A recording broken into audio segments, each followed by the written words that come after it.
The song that we just sang, There's More Love Somewhere, it's a very popular song within Unitarian Universalism, but it's got its roots in what we call spirituals, which is actually part of the slave tradition of the African American. And at the 2016 General Assembly, the choir leader, Dr. Glenn Thomas Rideout, had led the choir in singing There's More Love Somewhere. And as he was leaving the sanctuary, someone came up to him, a white woman, and took him by the hands and said, I love that song, but why do we sing those words? In my congregation, we sing, there is more love right here. I know where to find it. And Dr. Rideout, who's African American, can imagine, after leading a service at General Assembly in front of 5,000 people, showed probably more compassion and dignity than I would in that situation. He said, thank you for trusting me with that question. And then, these are his words, I explained to her why I thought it was necessary, particularly with the music of people of colour, that we enter and examine these songs with more curiosity than colonization. I explained that for those of us who live with the privilege of knowing love, it can be difficult to understand the perspective of one who lives without such a privilege. I explained that it can be difficult to understand the lived experience of those who have trouble finding the evidence of love in their immediate vicinity, in their church, in their neighborhood, in their city, in their nation, even in their planet.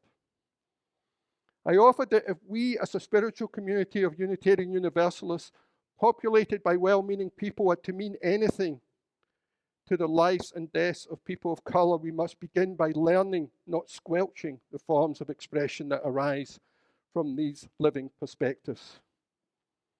And the woman replied, thank you. I've never heard it expressed that way. I've never understood it that way, and I will never sing it that way again. So there was learning there. Dr. Rideout took the time to educate and give their perspective.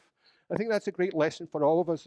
Like, what can we learn from those who are different from us? What can we learn from cultures different from us? And particularly this Martin Luther King Jr. weekend. Today is the Martin Luther King Day of Service, and it actually is falling on his actual birthday this year. And Dr. King challenged us to listen to the voices of people of colour. He challenged us to work, to take their leadership, and to change this planet. So when we do sing music from a different culture, we do often change words. And I think that's okay if we're trying to make them less sexist, if we try and get away with the idea of dark being evil and white and light being good. That's okay, but when we change the fundamental meaning of a song from there's more love somewhere, someone longing, someone lamenting for their lack of love, to there is love right here, we're changing the very meaning, and that is not right.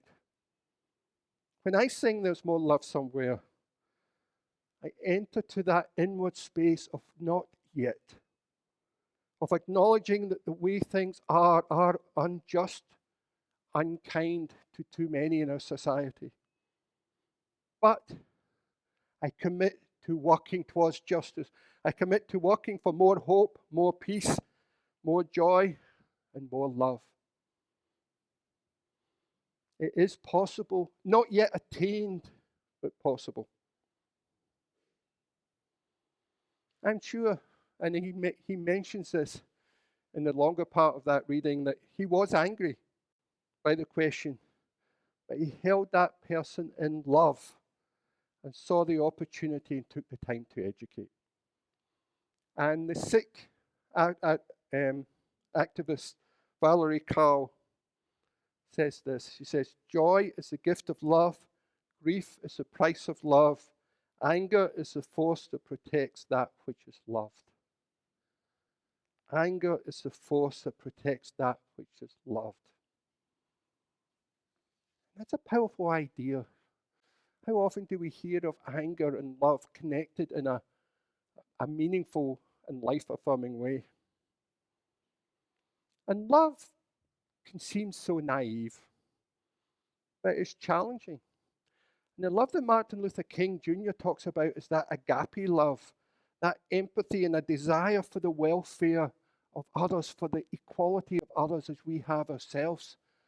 It's not that romantic love, it's a love of acknowledging the inherent worth and dignity of other people.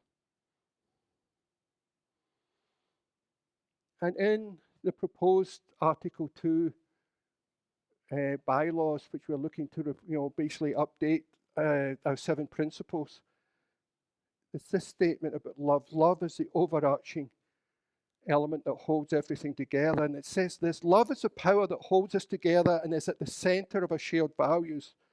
We're accountable to one another for doing the work of living our shared values through the spiritual discipline of love.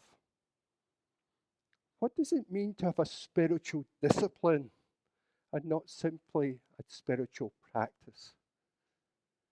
I think there's a sense of it's a deeper commitment. I mean, discipline has often got a lot of negative words, but spiritual practice can be, well, I might do it, I might not. Spiritual discipline is, I am called to do it. I commit to doing it. And of course, we all lose the capacity, the willingness, or the perspective to hold someone else in love when they just really, really annoy us.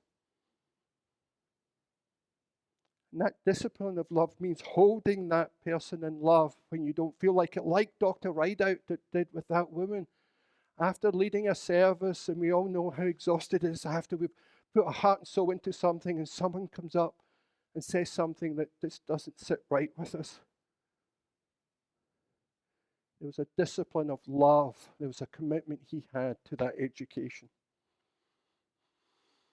And our universalist side of our tradition centers the love of all humanity at the center of our religion. The love of all humanity at the center of religion. Not humanity at the center of religion, the love of all humanity. And universalists were fundamental in promoting the idea of this loving God as opposed to a judgmental and punishing God. It was an idea of a love without limit. And Jose Ballou, who was credited with being the father of universalism in the United States, he was active as a minister in the late 18th and early 19th century.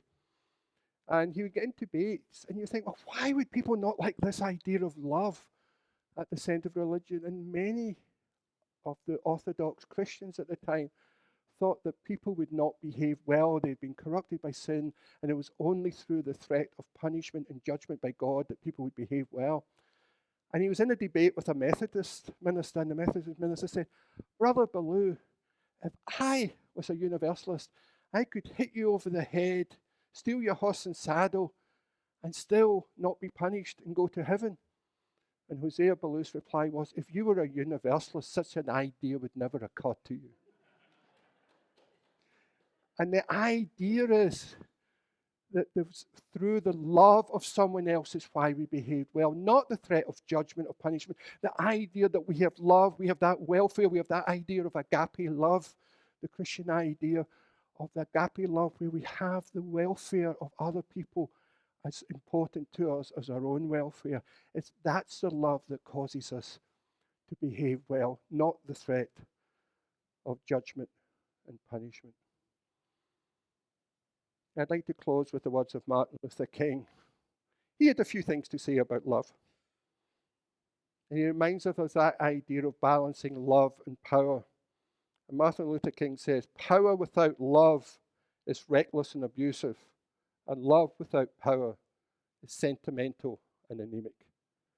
Power at its best is love implementing the demands of justice.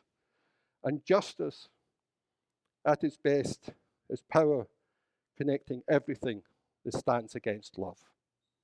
Those are the words of Martin Luther King Jr., whose birthday and day of service is tomorrow.